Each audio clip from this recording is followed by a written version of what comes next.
विवाद कर बैठते हैं, उसका मुख्य कारण ही जबान ही है। किसी से आप विवाद कर बैठते हैं या किसी को प्रसन्न कर लेते हैं, किसी के थाली में परोसा हुआ भोजन आप अपने पास मंगा सकते हैं या तो अपना छिनवा सकते हैं वाणी के द्वारा। और आप जानते हैं कि जो चीज जितनी महंगी होती है वो उतना सुरक्षित रखी जाती है।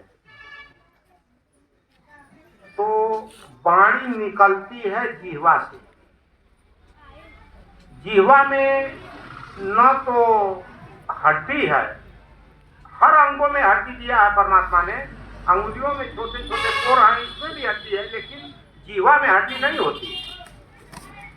वो रसीली होती है, लचीली होती है।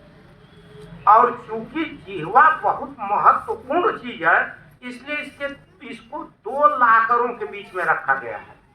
एक ओठ का लाकर है और एक दांत का लाकर है। ये दोनों लाकर है उसके, इसलिए कि बहुत सोच समझ करके बोलना चाहिए। ये दोनों लाकरों के बीच में है। और जरा सा एक गलत सही बोल दिया तो फिर बहुत बड़ा तूफान मच सकता है, जैसा कि महाभारत में मचा। द्रौपदी ने केवल ये कहा कि अंधे का अंधा ही होता है। दुर्योधन जा रहा था, वो दिखाई दिया कि ये था पानी, माड़ी वगैरह थी, और दिखाई दिया कि जमीन है, गिर पड़ा जमीन समझ करके। उसी में द्रौपदी ने ऊपर से हंस के कह दिया कि अंधे का अंधा होता है। बस यही कारण था।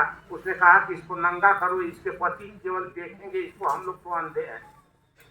और उस नंगा करने में इतना बड़ा 18 छड़ी से मारी गई। तो ये दो लाकरों के बीच में रहती है और बहुत सोच विचार करके आप बोले।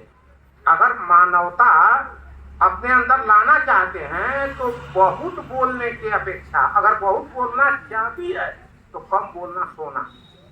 बहुत सोच विचार करके बोले, क्योंकि ये टप से कह करके ये तो अंदर चली जाएगी, लेकिन उसका परिणाम रहीम ने एक दोहा लिखा है ना कि रहीमन जिह्वा बावरी कह गई स्वर्ग पताल। कह के टप से अंदर चली गई।